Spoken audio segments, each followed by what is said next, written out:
Good morning, you grasshoppers.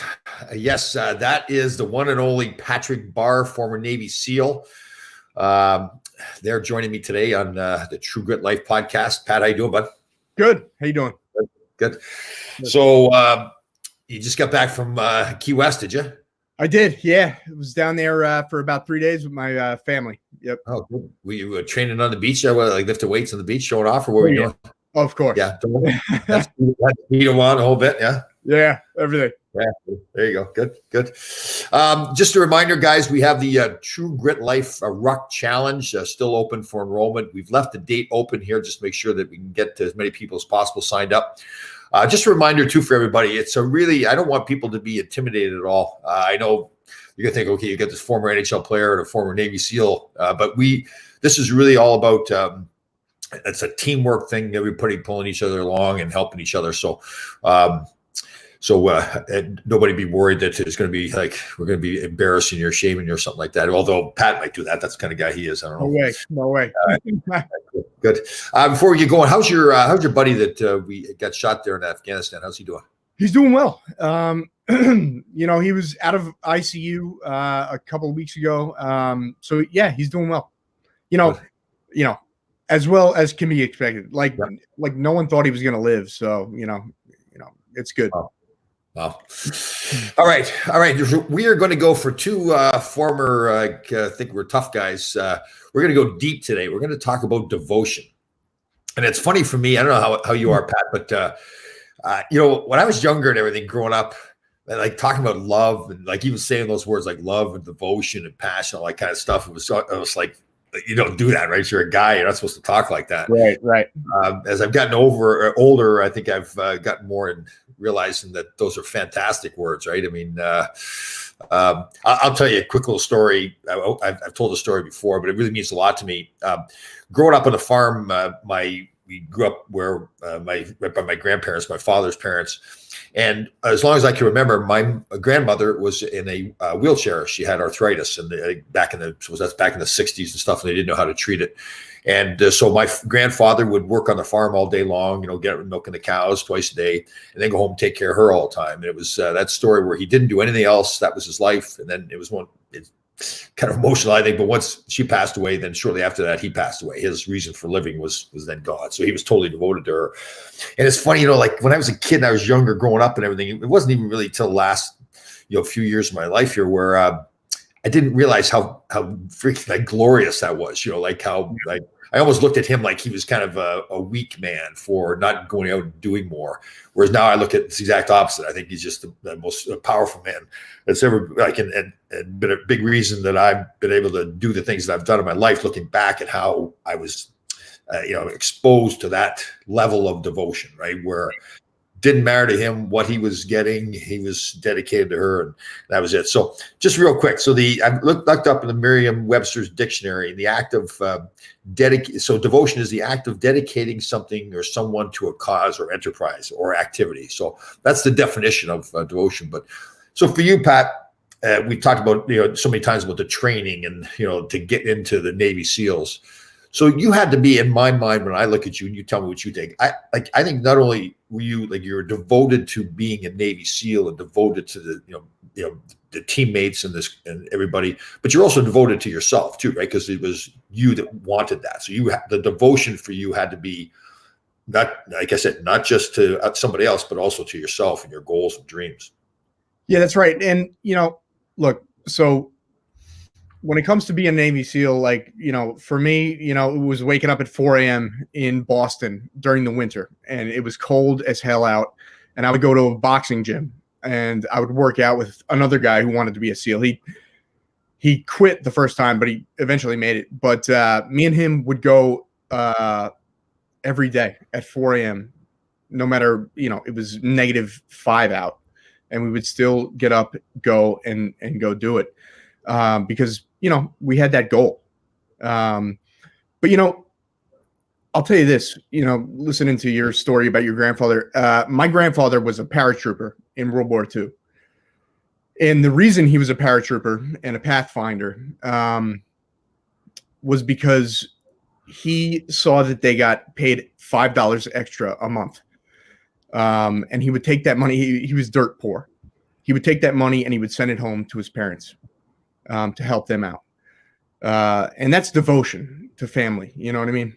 And I love that. Yeah. And it's funny, right? Like, look, like, I don't know how you were. Did you realize, I guess, growing up as a kid, how great that was? Or is it something that after you've kind of gone through experiences in your life that you realized how great it was? I didn't even know it until he died. And then I got told that. And I was like, you know what? Like it made total sense. He was selfless. You know, he got laid off when he was, I think, 53, I think I was told. So they were living in Lowell, Mass, and they had to move down to Pennsylvania. So he moved first because my mom and all her sisters were in school. And he had no furniture in the apartment. He slept on the floor, got up, went to work every day. That's the kind of guy he was. He was devoted to his family, devoted to just making their lives better. And his life, it didn't even matter. You know, it's like, if I can be uncomfortable, I can sleep on the floor. I'll do that. I'll deal with it. You mentioned a word there while you were talking. You mentioned the word selfless. And I think that's so much. And again, I don't want to be one of these guys that like the world today, the way it is kind of stuff. I don't believe that. I think there's all different kinds of people. So to say that, you know, our world is the way it is just not right to me. But there's a lot of talk about how people don't think of other people as much now as you used to. And again, I don't know if I believe that, but I think it's kind of that me too, or me, like, not me too. That's the wrong phrase. I apologize. It was like, it's about me and what I want to get. And I think that's fantastic, having those goals and dreams. But I think along the way, by being selfless and giving other people more than you're giving yourself, ends up, to me, you end up getting more for yourself, because now you've got all these people around you that you've helped in some way. Maybe it's just by being a good guy to them in the morning. You know, you walk in, you're the same place, you're the same restaurant you go, and you know, this worker, the guy picking up dishes in the restaurant, nobody ever talks to him, whatever, but you're the guy that is kind of selfless. Like, you go out of your way, say, hey, my name's Pat, my name's Tom, and what's your name? And how much of a difference you make in that guy's life. And if you do that kind of stuff over and over, the world you have around you now is this world that people look at you like, wow, what a fantastic guy, right? I mean, he doesn't have to do that kind of stuff. He's that selfless guy, right? I think, to me, that's been, in a strange way, that's kind of being devoted to yourself, because you're saying to yourself, I want to be the best version of myself possible. I want to be the best Patrick Barr. I want to be the best Tom Laidlaw, right? Be that man or woman, you know, totally. And I think devotion is synonymous with leadership. I think if you're, you know, devoted to whatever, you know, your family, your marriage, your team, naturally that is synonymous with leadership. Yeah. You know? Yeah, that's fantastic. I never really thought of it that way, but it's true, right? I mean, you know, you got a family, you're a father, you're a mother, you know, you're a teacher, you're a boss, whatever it is. If you're devoted, you take on that leadership role to help other people. And like I said, it's, you know, it's a competitive world out there. And I think that's the thing, right? You can still be that competitive person that's trying to drive and push for goals and dreams. But instead of, you know, being that person that pushes other people down to help yourself look better or to accomplish something, be that person that is the leader and pulls other people up with you, right? Because then people looking at you and you're looking at yourself like, wow, like, I'm a strong person. It's man, woman, and strength, like physical strength. It's that strong mental person that you've got a goal and you got a dream, but you're gonna help other people along too. Yeah, totally. And you know, look, we, you know, in Buds, we had multiple OICs, which stands for Officer in Charge. And you know, we had a couple of bad ones to begin with, and then we got this great one. And we got in trouble one day for not doing something, like we didn't sweep the whatever it was. I don't even remember. But the instructors were furious with us. Like, they wanted to kill us. So we were like, all right, preparing for a beat down. You know, we're going to be doing push-ups for the next 2 hours. And the officer in charge stood up and said, "Hey, you know what? That's all on me. I didn't tell them to do it," which he did. He told us to do it. He said, "I didn't tell them to do it, so it's all on me. So whatever you got, bring it to me." And they just beat him for like 2 hours. Oh, is that right? We just hung out. Yeah, no, it was, and when he did that, it was like, first of all, that's total devotion to the team, right? And we were like, we loved him after that. It was like, all right, like we'll do anything for that guy. Wow. That's a fantastic example, right? I mean, it result from it, and it's going to sound kind of selfish saying this way, but I think so much we think, okay, if I did that kind of thing, now I'm putting myself in harm. I'm getting beat up for 2 hours. Why am I going to do that to these guys? They're the ones that screwed up, right? But at the end of it, what really happens there is that now you guys, like you said, you love that guy. You would have done anything for him, right? And you think about that in life too, where it's like coaches, or like in that leadership role, coaches, teachers, parents, bosses at a company. If you make that sacrifice for, I mean, listen, you can't have people taking advantage of you, but if you make that sacrifice for your team, whatever that team is, now they're looking at you like you get so much more back because they're looking at you like they would do anything for you. So you probably get 100 times more back from it, right?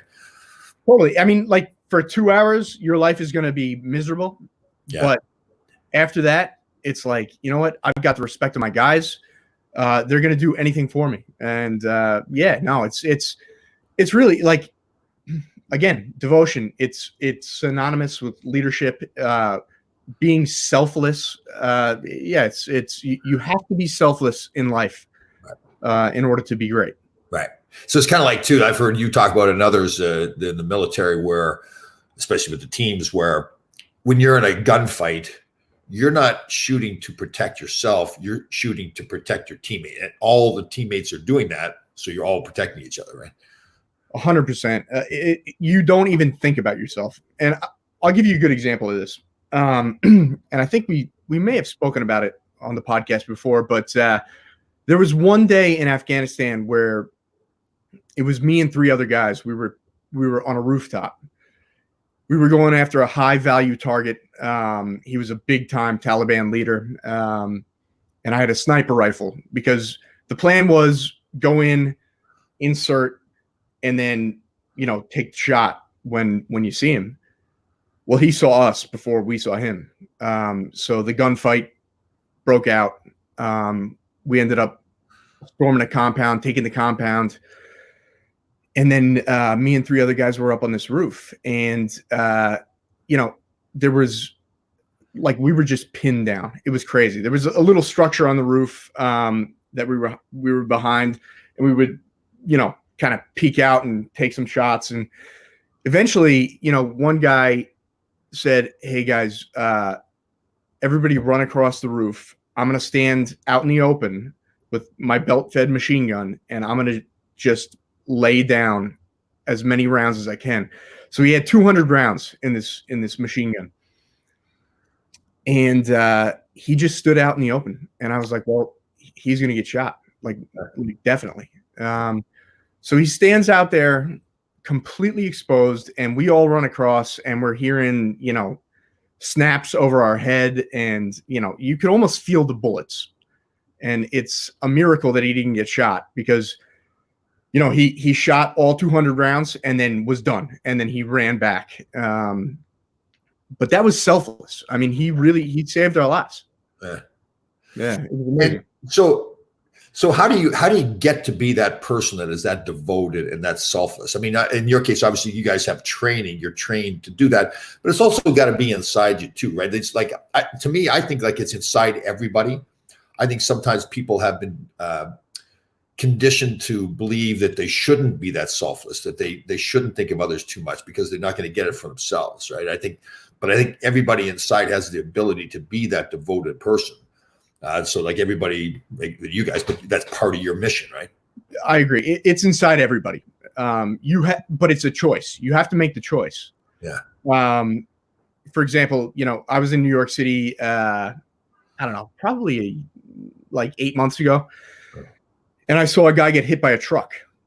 And, I ran out into the street to help this guy, and everybody else just kind of continued with their day. Yeah. It's like you got to make that choice. Yeah.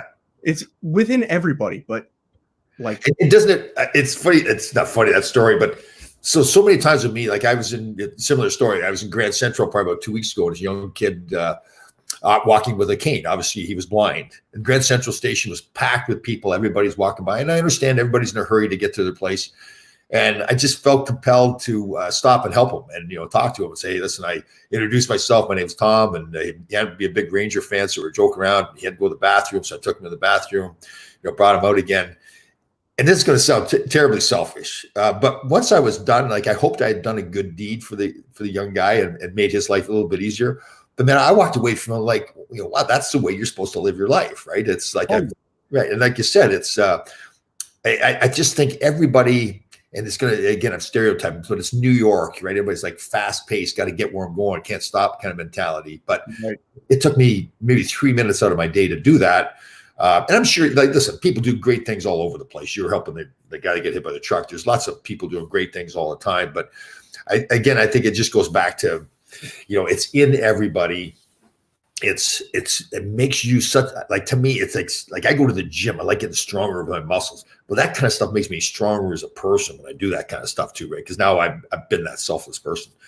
Well, totally. And, look, I could have just walked on when I saw that guy get hit by the truck. You could have just walked on when you saw the blind guy who needed, to go to the bathroom. Like, how do you feel at the end of the day? Like that's what matters. It's like when you're laying down to sleep at night, can you sleep peacefully knowing that you did nothing? Yeah. Well, yeah, totally. You can't, right? Yeah. Yeah. So here's one that I think we're going to get a chuckle out of. This is coming from a guy that's twice divorced. So I've learned even in relationships how important like being really devoted is. Like maybe I look back, and we're really going to go deep here, but I felt like if I look back in my life, maybe I was a little bit scared, right, to be too devoted. Like, okay, if I tell my feelings too much or whatever, or if I'm just totally selfless for this other person in the world, then I'm going to get burned somehow. You grow up in kind of that jaded world. And I finally come to realize that, you can't do this with everybody, but, you get the people in your life that you love and you are totally devoted to them, totally selfless. You're kind of hanging it all out there, right? I mean, because you're trusting that the person isn't going to, so it's like you've got to really be, love that person totally. But I finally realized, it sounds even funny saying it because it took so long in life, but how much more you get back, right? When you're that totally selfless person for somebody else in your life, your wife, your husband, your girlfriend, whatever it is, it made a huge difference in my life. Well, you're vulnerable, you know what I mean? Which is not something you ever want to be, right? Hold on a sec. We got a former Marine and a former hockey player talking about being vulnerable. Like, we've come a long way. Yeah, I know. Totally. Yeah. But yeah, look, it's, I dated a girl for 4 years, was in love with her, but I stopped. Like, it was it was just, I couldn't be vulnerable around anyone, so you start to learn, it's not, sometimes it's okay to be vulnerable. Yeah. And it goes in line with, being devoted. Like you have to be vulnerable sometimes around some people. Right. Yeah. You've just got to, and that's true, right? You've got to lay it all out there, whether it's being vulnerable in terms of being in a battle where that guy stands up and exposes himself to somebody else shooting him, right, or your feelings to somebody you care about, or even your time, like you taking the time to help the guy on the street to get hit, or helping somebody else that needs something else in life. Just being, that's what I mean. Like to me, it's like you're being devoted to another cause, you're being devoted to another person, but you're being devoted to yourself too, right? Because like you said, like, I just think you become so much better of a person, and you're so much happier with yourself. And again, I know we're going real deep here, but it's like not even like the money doesn't matter. Are you feeling good about who you are as a person? And the reality is, if you do that, you're going to have a much more successful life in all areas of your life too. Well, you're going to be a happy person. I think I I truly believe if you put yourself second in every scenario, every situation, whether it's work, relationships, whatever, a team, you're going to be a better human being. Yeah.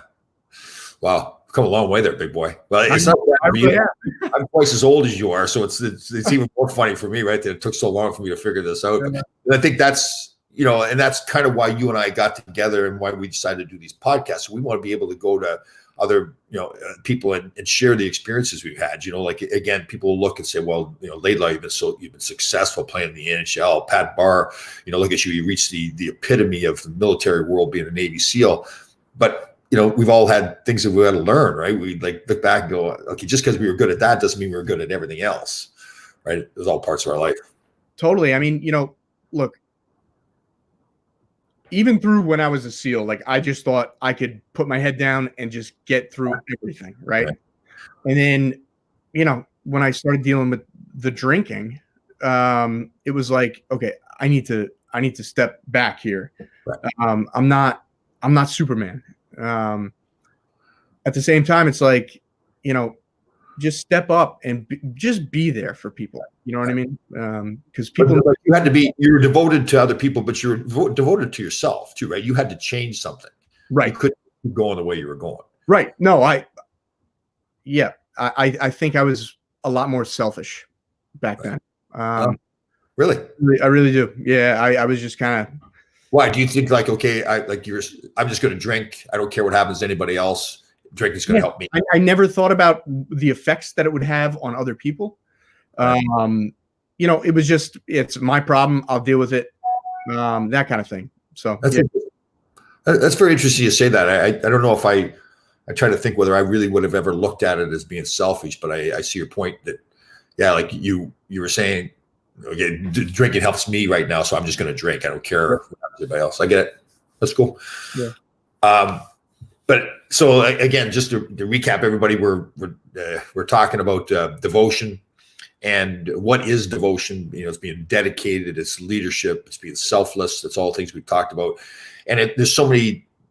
Again, you can be dedicated to another person, you can be dedicated to another cause, to a team, but it's also being dedicated to yourself, right? To be a better person. So by being that selfless person, by giving more to other people, you're going to walk away being a better person yourself, because now people are going to look at you with this whole different way, look at you. Like, walk into a room, and I notice it now since I've started in this whole True Grit Life thing. When I walk into a room, a lot of times now, the different way that I carry myself, and the way if I go to an event, I try to make sure that everybody gets engaged in the event. If I'm speaking to somebody, it's not just me up there talking; it's other people, including them into it. And then you can tell that they're more engaged in it, and they're now more they're paying attention to what I'm saying, because they're feeling like, well, this guy really cares about me, right? It isn't just all about him up there. Yeah. Yeah, and look, we're talking about devotion. I think back to, in high school, I didn't even start on my football team, right? And I remember every single day I'd be at practice, and my dad would be on the phone, dealing with work stuff, but he'd be watching practice the entire, every single day. That was devotion. Like, he was devoted to me. And that was great. Yeah, it is good, right? Because so now you have this, like, when I hear you, not just now, but in the past, I hear you talk about your father, and he means so much to your life. And like, your goal to be a Navy SEAL, part of it was, you wanted it yourself, but you didn't want to let your father down either. He meant that much to you, right? Well, yeah. I've said it before, but the thought of having to call him and tell him that I quit, like, there's no way. And again, he'd be completely supportive of me, but no, there was no way. Yeah, that's interesting. All right, guys. So I'm going to consider this like a breakthrough podcast. We got two, tough guys. They're thinking they were tough guys, a Navy SEAL and a former National Hockey League player, talking about feelings and devotion and all that kinds of stuff. So I don't know if we got to hug it out or something. Like, good thing we're not in the same place. We have to have a hug or something like that. But no, listen, I'm joking when I say that. It's I am very proud of Pat, obviously, the way he handles himself. and myself, like I think that's important too. You got to be looking to say, okay, and we talk about this a lot. You always want to get better, always learn new things, and it doesn't matter what your age is. Like, I'm 61. I want to get better at everything I do. That's my goal in life. It does. I've been so fortunate. Pat's the same way. We've done so many things in our lives, but it's important to always be looking to get better. It doesn't matter how old you are, what you've accomplished. I mean, just don't mail in and say, I've had my success already. Always be getting better at everything. So. Yep. We've gone deep, big guy. We've gone deep. It was good. Yeah, it was good. I really enjoyed it. Thank you very much for helping it too. Okay, so one more time, guys. We got the True Grit Life Ruck Challenge still, the registration for that. Oh, and I should be careful. If you want to register, you go to the truegritlife.com where you can register that. Pat and I will be participating in that. The date that we're having it is still open. It'll be in the Stamford, Connecticut area, Stamford, Greenwich, Connecticut area someplace. But again, it's a team thing. Do not feel like you're intimidated because you've got guys that are supposed to be in shape participating in it. It doesn't matter what your conditioning level is. We'll have some fun with it. So, Pat, great job today. That was fantastic. We'll do more of this stuff. Yeah, thanks, Tom. That was great. Nice, bud. See you guys next week.